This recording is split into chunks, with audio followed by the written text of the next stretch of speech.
every year on the date of the accident, it runs again as a warning to others, plunging into the gap, shrieking like a lost soul. Percy, what are you talking about? The ghost train. Drivers saw it last night. Where? Asked Thomas and Toby. He didn't say.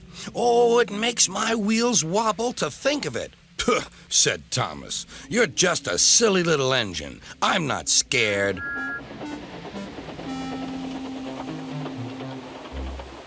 Thomas didn't believe in your ghost, said Percy next morning. His driver laughed. Neither do I. It was only a pretend ghost story. Percy was disappointed. That evening, he came back from the harbor.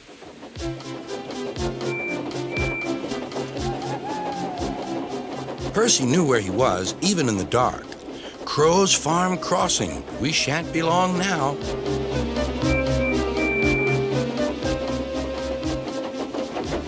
He liked running at night. The rails hummed and the signal light shone green. But a broken cartload of lime lay ahead. Sam the farmer had just gone for help.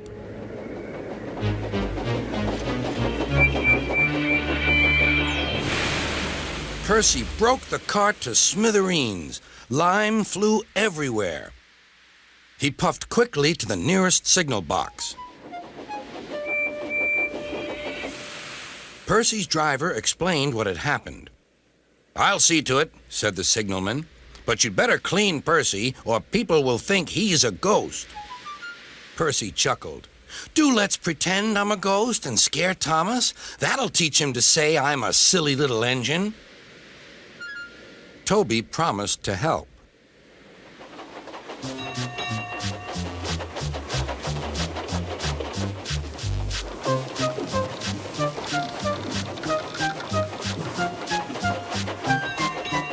Thomas was being oiled up for his evening train.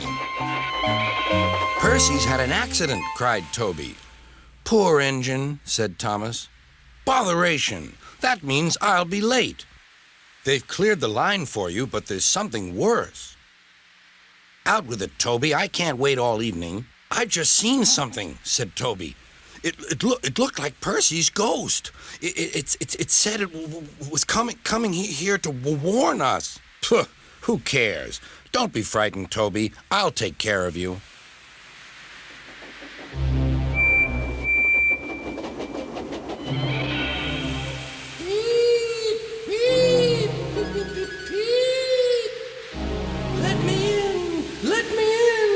Wailed Percy. No, not by the smoke on my chimney, chim. I'll chuff and I'll puff and I'll break your door in.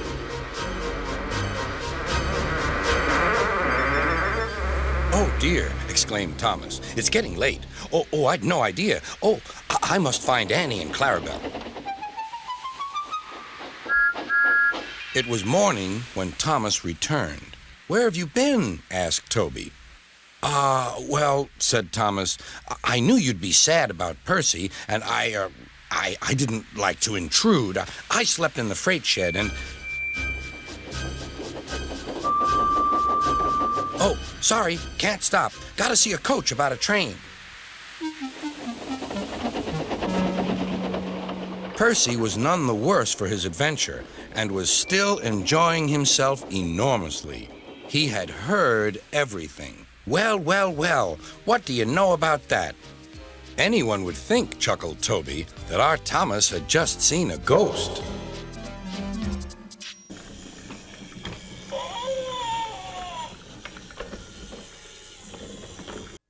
It was a moonlit night. Henry was taking a goods train to the station by the lake. Whenever that owl hoots, a mist rolls in, murmured Edward. There's a legend that when the mist's about, there's a ghost about too. Take care on the old line, Henry. Stupid bird, said Henry. Owls, mists, ghosts. Edward's going soft at the boiler. There's no mist. But Henry was wrong. What's that? cried Henry. It's an amber lamp, murmured his driver. That means proceed with caution. Who's there? No one replied. Henry crept slowly forward. He stopped by a tree. It had a sign nailed to it, "Beware of the viaduct." The driver was surprised. No one warned us about that before. And look, the signal's red. And the gates are closed. And there's a fogman's coat. But where is its owner? Then they saw a light move within the station building. Ghosts! Exclaimed Henry. Edward was right. Something very strange is happening, said his driver. I think it's best we go back. So do I. Agreed Henry. By morning, the mist had cleared. A workman was talking about the unsafe viaduct. Lucky you didn't cross it last night. Yes, but we don't know who warned us, replied Henry's driver. Later that day, he spoke to Henry. The viaduct has been repaired. We can take our train back along the old line tonight. Henry really didn't want to. But when nightfall came, he was sizzling nicely. Suddenly, an owl hooted, and then Gordon thundered by. Oh, look, Henry's spooked, said a freight car. Be quiet, Snapped Henry. I'm not scared.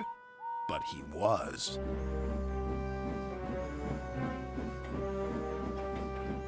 A little later, the fog came down. As they approached the same area, they saw the amber light again. Here we go, said Henry's driver.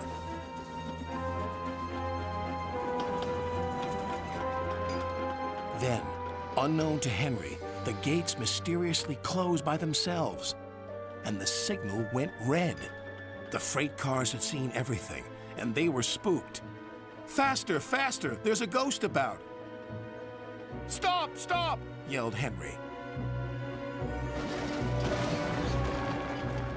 A mysterious figure watched Henry go by. Ahead was a landslide blocking the line. Henry braked hard, but the freight cars hit some of the rubble and plunged into the ravine.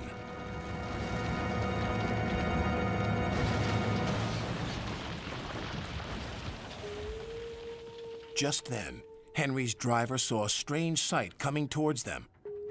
"What's that?" he said. The fireman laughed. "That's our ghost. It's Old Bailey, the fogman." Old Bailey was very cross. "I tried to warn you about the viaduct. Why didn't you pay attention?" "We're sorry," replied the driver. "Is there anything we can do to thank you?" "I'd like to operate that old station. If you let me, I promise I won't spook Henry again." And in a little while, Old Bailey's wish was granted. "You and your station will be really useful," said Sir Topham Hatt. "Let's hear a hearty thank you to the friendliest, ghost on the island." Everyone cheered, especially Henry, who was the happiest of all.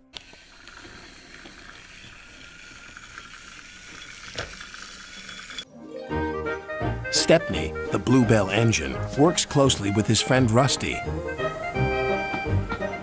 One day, Sir Topham Hatt came to see him.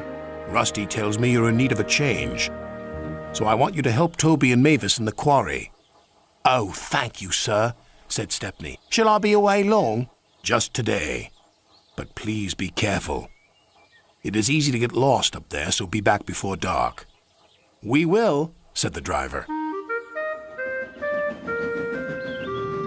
Stepney soon arrived at the quarry. "We're glad you're here to help us," said Toby. "Are these my cars?" asked Stepney. "Only some of them. There's masses more in the sidings," replied Mavis. "The more the merrier." Stepney was really enjoying himself. The dustier he became, the harder he worked. Mavis and Toby were impressed. Then the foreman spoke to his driver. We have a night special to take to the building site at the new branch line. Do you want to pull the train? Yes, please, said the driver. But he should have asked Sir Topham Hatt first. Night came. Be careful, Stepney, advised Toby. I will, and thank you for a lovely day. I do hope I can come back again. The line can be spooky, said Mavis. Thank you for the warning. And with that, Stepney puffed away.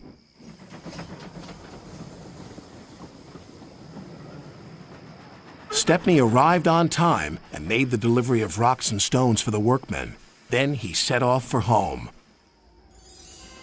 That's when the trouble began. The fog came down. Mavis was right. Suddenly everything does look spooky. There's a signal box, called his driver. And the signal light is green. Someone must have been expecting us. But they weren't.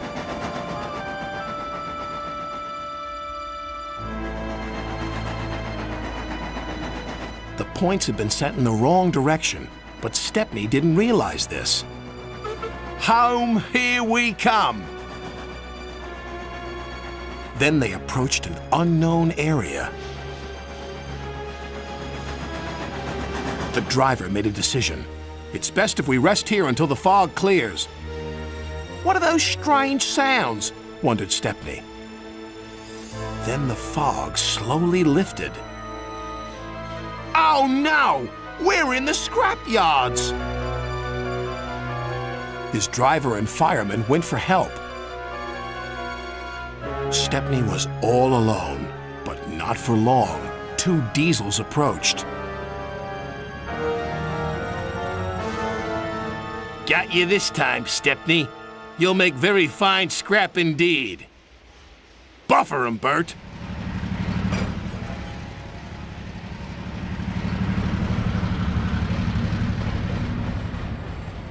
The diesels took him to the large smelter shed.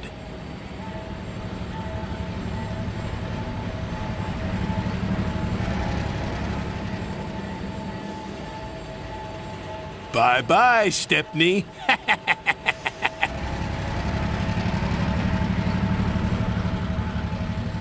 Stepney looked up. Above him was a huge grabber. This engine's not for scrapping. The grabber wasn't listening.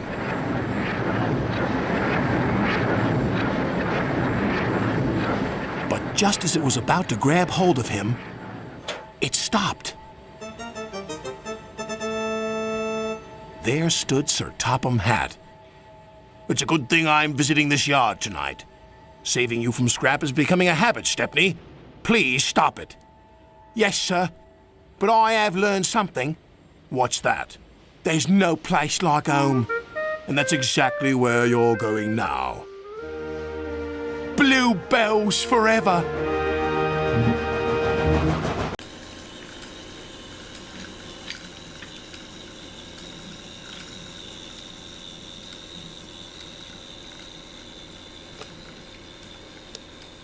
One morning, Sir Topham Hatt and his grandchildren came to see Toby.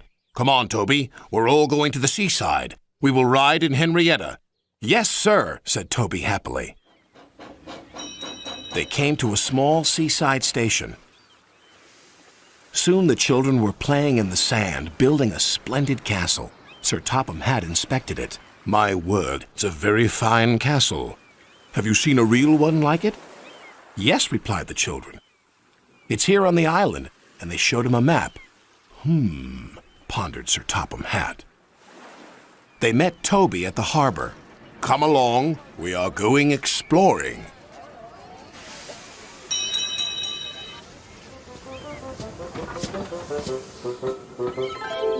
Soon they were in the wildest part of the island. They stopped by a lonely signal box. Where are you going? Asked the signalman. We're trying to find an old castle. I know the place, sir, said the signalman. There's a small junction not too far down the line. Just switch the points.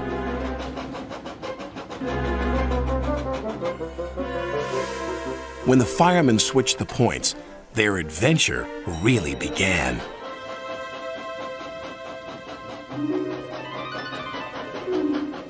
Toby pushed past branches and bushes until they came to another little junction. There they saw two signs saying, "To the castle" and "To the mine." "We'll go to the castle first."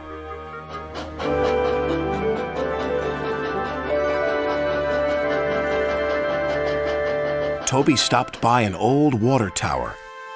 "There's the castle." "Yes," replied Sir Topham Hatt. "And now we shall visit the mine." Once upon a time, the mine had been worked by the little engines, and their lines were still in place. But now everything was very rusty and overgrown. Sir Topham Hatt was most impressed, but Toby was rather scared. He was glad when it was time to go home. "I think the castle and the mine will make a fine place for visitors, but it will take some hard work first." "Yes, sir," said Toby nervously. Sir Topham Hatt's plans were soon put into action, but Toby was still worried. "I'm sure this place is haunted," he thought. "It's our turn to stay here on guard tonight, Toby." "Oh, yes, why not?" stuttered Toby. "Beware of the ghost, Toby," Thomas said. "What ghost?" asked Toby. "The old warrior ghost. Every night he lights his fire, then goes hunting. Toot toot! Goodbye." Night came. Toby looked anxiously around. Everything seemed rather spooky. Quite suddenly, he heard a strange wheezing sound. "It's the ghost!" he wailed. "What ghost?" his driver asked. "It's the old warrior. He's come to hunt me down." "Don't be so daft. We'll go and investigate." They returned quite soon. "The old warrior wants to meet you," laughed his fireman. "Can't it wait till morning?" replied Toby. "Ghosts don't work day shifts," said his driver. Toby bravely made his way. "Well, bless my bell," he exclaimed. There, in front of him, was a little old engine. "This is your ghost, Toby," said the signalman. "His name's really Bertram, but we call him the Old Warrior because he's so brave." Bertram and Toby are now friends. They take the visitors to the castle and the mine. If there are any ghosts here, they certainly help to make the place very happy.